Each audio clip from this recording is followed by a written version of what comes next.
Look at this. What an amazing flan. Nobody will believe it's made without eggs and without an oven. Hey, sweet tooths. Today we're making one of those desserts that you love and that I love too.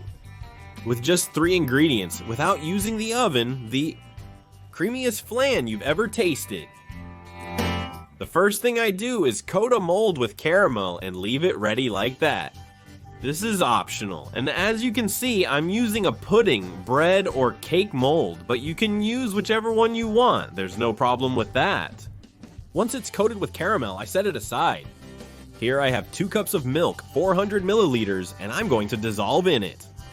Curd to set the flan without using eggs. I'm going to add 2 packets. If you don't have access to this product near where you live, no problem, you can use 100 grams of cornstarch, starch, or corn flour. I'll explain the difference in the process later.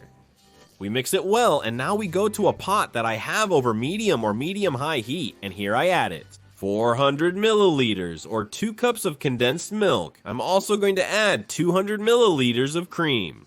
And what I'll do is mix it little by little until both textures come together and you get a smooth, uniform liquid without any lumps. Once the cream or milk, whichever you used, has combined with the condensed milk and you have that smooth liquid, that's when you'll add what we set aside earlier, that milk with curd. There it is.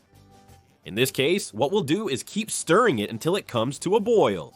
Right at that moment, we're going to take it off the heat for about a minute or a minute and a half, always stirring.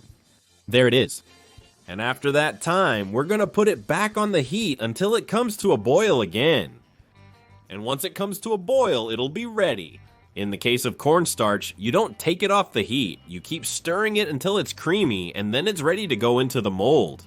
I place something to prevent the stream from falling directly onto the caramel and moving it around excessively. This way, the top part will turn out more even and golden. We fill the mold with all this goodness, and the dessert is ready.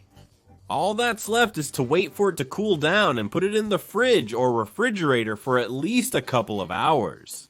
After that time, we can take it out, and all that's left is to unmold it and enjoy. So let's move the mold a little, place it on the tray where we want to present this wonder, unmold it, and enjoy it to the fullest. Look at this stunning dessert. The caramel topping makes it incredibly creamy and irresistible, begging to be eaten. I hope you feel inspired to make this marvel. See how the spoon sinks in, cutting right through with just its own weight.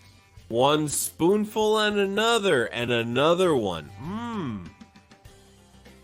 I love desserts that are served cold, like flan, for example. They might just be my favorites. Let me know what you think in the comments below.